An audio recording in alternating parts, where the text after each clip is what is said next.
In this lesson, I'd like to talk about masking. Personally, I feel like the masking ability within CapCut is suboptimal, and I'll explain to you why throughout this lesson. So, the very first thing I want you to do is to select a particular clip. In this case, I'm going to go ahead and use this clip here we've got of the human anatomy. Whilst you have the clip selected, you want to go over to your adjustment panel and click on mask, which is located next to the basic and cutout option. And by clicking this, you can go ahead and check or turn on the mask function. Now, with the mask turned on, you have a variety of options. However, these are the only options that you actually have. So, for example, if I want to go ahead and click on the split, you'll see that I now have a split mask, or a film strip, circle, rectangle, heart shape and star shape. Let's quickly run through the features, and to do this I'll go ahead and just use a simple mask, which is the split mask. And on the player panel we have two buttons that are presented.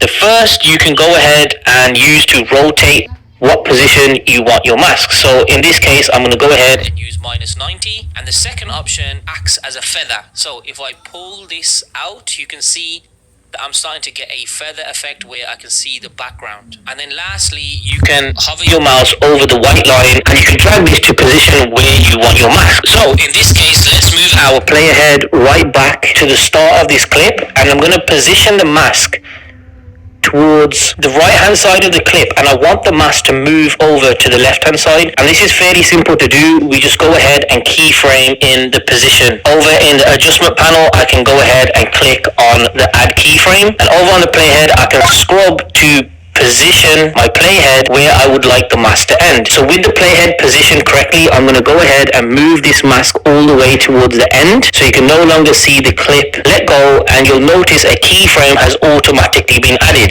So if I scrub the playhead back and forth, you can see that a mask has now been added to the clip. I also want to mention that the keyframe is added in a similar way to how we add any other keyframe animations to the clip. So now I've got multiple keyframes. You are not able to easily identify which keyframe sits with which animation. I know there's two keyframes, however I have a third keyframe here, and that relates back to a different animation rather than the masking. Now what we want to do is include a clip underneath that allows the mask to bring in that particular clip. To do this, we have to make sure our clip underneath is actually on the main timeline, so I'm just going to move and reposition these clips. And if I scrub from here, we can see the mask starting to move and the clip underneath being revealed,